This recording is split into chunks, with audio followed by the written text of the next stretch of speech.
According to DREDF, the Disability Rights and Education Defense Fund, Department of Justice memorandum of understanding with the Department of Veterans Affairs, described by the administration as an effort to improve care for the most vulnerable veterans, is instead a way of taking away their rights. Everyone who has a disability should be alarmed. I'm Annette Bourbonnais from Nothing Without Us, Stories and Discussions of Meaningful Inclusion. I'm a 70-ish-year-old woman with dark-rimmed eyeglasses, and I'm wearing a black blouse with flowers, a flower print, and I'm sitting in a power wheelchair. Please take the time to free subscribe if you've not already done so. It really helps keep this podcast going and keeps me, it definitely keeps it going. So give me a like, make some comments, especially if you're making them here in the program on the platform. I do read all the comments. So let me begin by saying that we need to do all we can to honor and support our veterans. They have put it all on the line for us, and they're still doing that, new ones that we're creating here. The least we can do is respect their rights and provide access to the best care. We have fallen down on that in the past when this country, under George W. Bush, eliminated funding for treatment of traumatic brain injuries and post-traumatic stress disorder during the Second Gulf War, when the incidence of those injuries were growing dramatically. But we do need to do better. This new attack on the rights of veterans is even worse.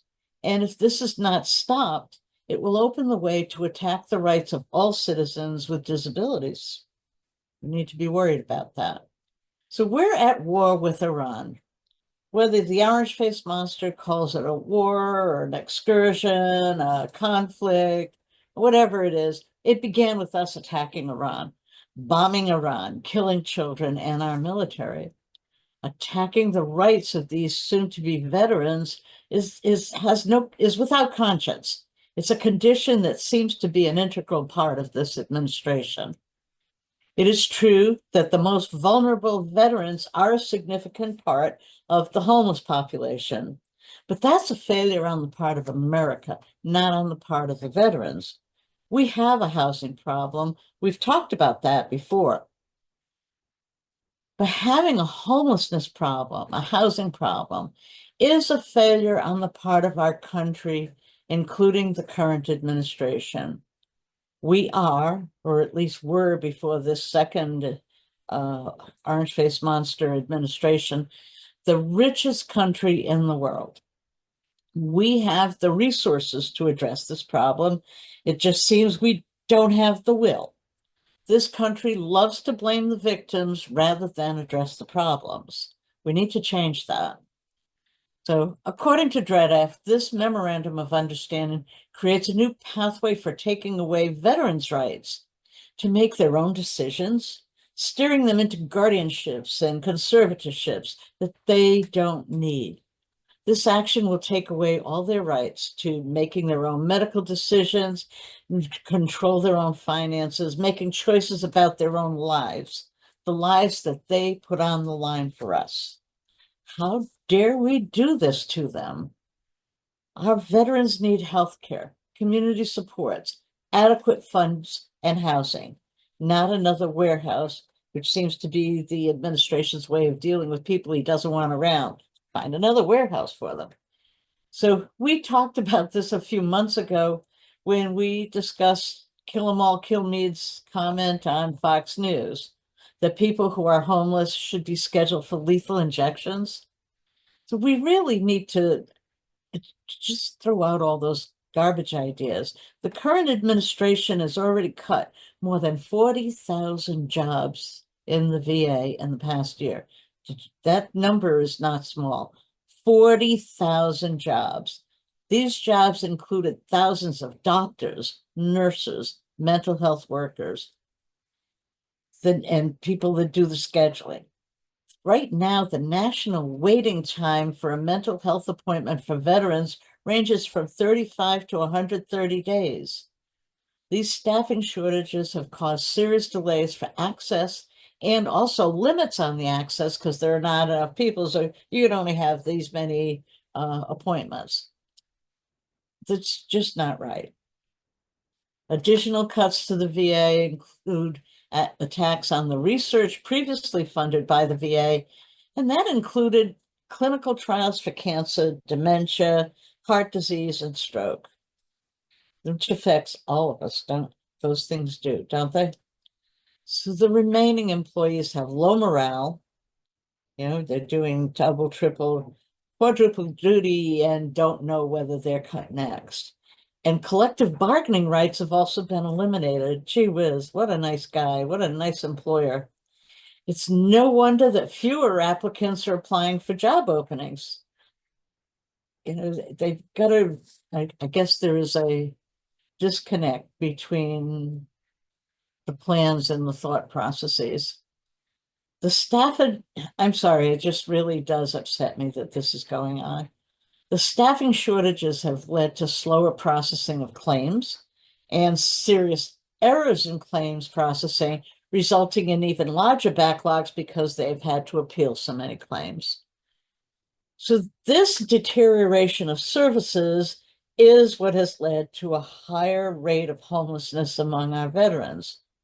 And the response by this administration is to then take away their rights to make their own decisions and warehouse them. This is just plain wrong. Our national heroes deserve better, much better. Now, we could fix what is wrong at a much lower cost than putting them in institutions, which they're essentially warehouses. That would be a lot more humane.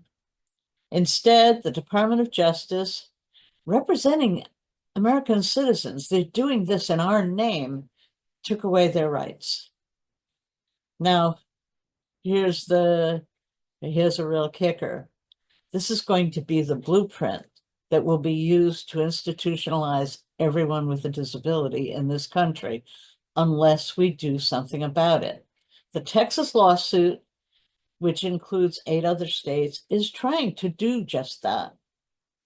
So we need to fight back. We need to scream loudly. Let everybody know what's happening. Mainstream news pays no attention to this, no attention to us. Even independent media don't think it's important enough to talk about. People with disabilities are the largest minority in this country, and many of our veterans are included in this group. People with disabilities vote. We need to get the message out loud and clear to all our lawmakers and policymakers. Once we have their attention, we need to let them know what we, their employers, expect from them. And it's got to be a lot better than what they're doing now. This year is the year for the midterm elections. For Rhode Island, that means it's the year of all of our state legislators and senators, and the governor, secretary of state, treasurer, attorney general are all elected as well. If we want change, we need to inform all of them that they work for us. They are our employees. We need to tell them who we are and what we need to make life fair for us. We need elected officials who will listen to us, and we need to tell them what will work and that what will work for us will benefit the state as well.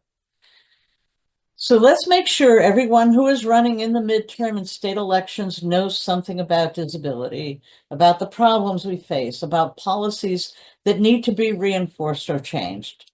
So in the spirit of the late Alice Wong and her associates, Greg Barrington and Andrew Polrang, let's keep Crip the Vote alive. Use that hashtag on social media to make our voices heard. So it is hashtag Crip the Vote, okay? I will run a Crip the Vote sub-series on this podcast for everyone running in Rhode Island and maybe Massachusetts if people request them, to come and talk about disability issues and policies. This includes those running for election or re-election in Congress, Senate, governor, legislature, local races, all of the ones that are running. So during the 2024 election, I had a pretty decent response to requesting participation from office holders and candidates. I hope for the same or better in 2026. I was really new then. So now, as listeners to Nothing Without Us, you can participate in this. Let me know, who do you want to hear from? What do you want them to know? What questions do you want answered? And you can let me know if you want to join me in that interview and information session. We can make it happen remotely or in person if they're meeting in person. So Nothing Without Us should be a place for many voices to be heard. While I think I'm pretty in touch with all the disability issues, I'm sure some of you will think of things that I do not. And if this is to be a lively community, then you need to have a seat at this table. So it's through empowering ourselves that we will be able to protect our rights. So let's do it. So tell me in the comments who you want to hear from, what questions you want asked or issues discussed. And if you want to join in this interview, let's make all of our voices heard. Thank you for listening. I'm Annette from Nothing Without Us. Please free subscribe to this podcast. You will have access to all the regular and important episodes, and you can also make comments. I do read them all, and it helps me if you give me some likes. But also please tell your friends. While basic subscriptions are free, there are benefits to paid memberships, including early access to some postings, special postings only available to paid members, and a monthly live episode on the activist tier. My goal is to make this a lively community where voices will be heard. The more participation, the more I'll be able to offer. And please, send those comments. That helps me decide what to do next. So our first attempt at a live episode failed. I'm sorry, but people with disabilities don't give up. So expect the first live episode to be this month. I think we have fixed the technology glitch we had. And stay tuned for the date and time. We will be offering 3 of these episodes free of charge for all subscribers, even free subscribers. So that last one that didn't happen doesn't count. After that, access will be available to those on the activist tier and to people who purchase a ticket. But check out the live episodes for free in April, May, and June. Just free subscribe if you haven't already, please. So you can now purchase, if you're purchasing memberships, you can do them on an annual basis now rather than just on a monthly basis. And you can gift a membership to someone else. So tell your friends they can find this podcast at patreon.com/nothingwithoutus, on YouTube and Spotify. You can also find me on LinkedIn, Blue Sky, Instagram, Facebook, and Threads. Until the next Nothing Without Us, I'm Annette.